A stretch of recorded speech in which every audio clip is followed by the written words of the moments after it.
اپنی بیٹی کو سردی سے بچانے کے لیے اس نے $20 لاکھ اپنی بیگ سے نکالے اور ان کو آگ لگا دی۔ یہ حرکت جس شخص نے کی تھی وہ تھا دنیا کا سب سے بڑا کوکین اور ڈرگس اسمگلر پیبلو اسکوبار۔ میں ہوں شیراز احمد اور آپ دیکھ رہے ہیں انوکھی دنیا۔ دوستو، دنیا کی امیر ترین شخصیات کی فہرست میں ایک نام شامل ہی نہیں ہو سکا اور وہ نام ہے پیبلو اسکوبار۔ پیبلو اسکوبار لیٹ 19 کے دور میں کوکین، ڈرگس اور دنیا میں کئی مختلف جرائم کا بادشاہ ہوا کرتا تھا۔ پیبلو اسکوبار کے ڈرگس اسمگلنگ نیٹ ورک نے اس کو حد سے زیادہ امیر بنا دیا تھا۔ بے شک اسی وجہ سے ان گنت زندگیاں تباہ ہوئیں اور اس کا کمایا ہوا پیسہ غیر قانونی طریقوں پر مبنی تھا۔ لیکن 1992 میں پیبلو اسکوبار $30 بلین کا مالک تھا۔ برونائی کے سلطان کے بعد پیبلو دنیا کا دوسرا امیر ترین شخص تھا۔ اگر پیبلو اسکوبار آج زندہ ہوتا تو اس کے $30 بلین $58 بلین کے برابر ہوتے اور پیبلو دنیا کا 8واں امیر ترین انسان ہوتا۔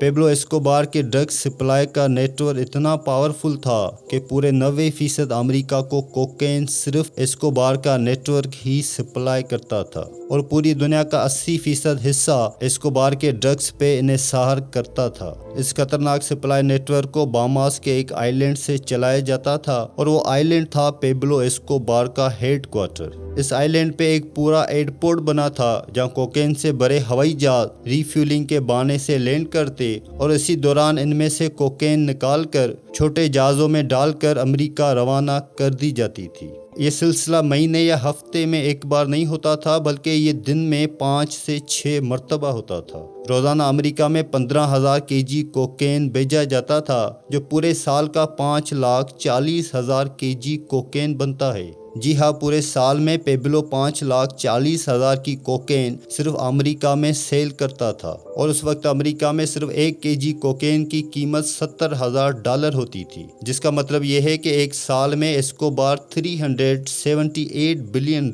کی کوکین صرف امریکہ میں سیل کرتا تھا اور یہ پورے 16 سال تک چلتا رہا۔ تحقیقاتی اداروں کا ماننا تھا کہ جو کوکین اسکوبار $70,000 فی kg کی فروخت کرتا تھا وہ اسکوبار کو صرف $5,000 کی پڑتی تھی۔ پیبلو اسکوبار پائلٹس کو صرف ایک فلائٹ کے $5 لاکھ دیتا تھا۔ اس کے علاوہ رشوتیں دینے کے بعد بھی اسکوبار کو $60 ملین صرف ایک ہی دن میں بچتے جو سال کے $22 بلین بنتے ہیں، اور ظاہر ہے یہ سارا پیسہ پیبلو اسکوبار ہارڈ کیش کی صورت میں رکھتا تھا۔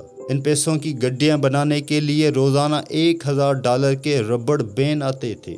جی ہاں، $1,000 کے صرف ربڑ بین، یعنی مہینے کے $30,000 اور سال کے $3,65,000 کے صرف ربڑ بین۔ یاد رہے کہ امریکی صدر ڈونلڈ ٹرمپ کی پورے سال کی سیلری پیبلو اسکوبار کے پیسوں پر لگے ربڑ بین کی قیمت جتنی ہے۔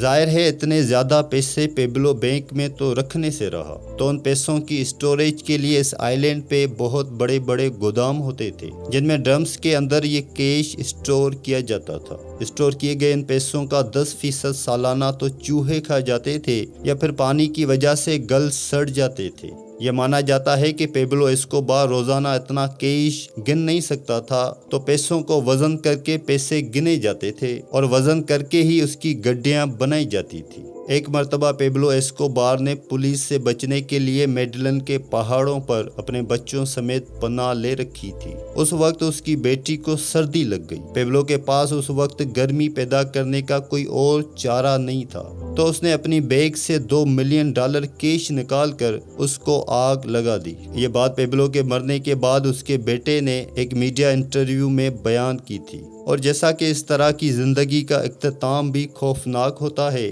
1993 میں پیبلو ایک پولیس مقابلے میں مارا گیا۔ پیبلو کے قصے آج تک پوری دنیا میں ایک مثال بن کر رہ گئے ہیں کہ انسان جتنا بھی امیر ہو جائے اس کو ساری دولت اسی دنیا میں چھوڑ کر جانی ہے۔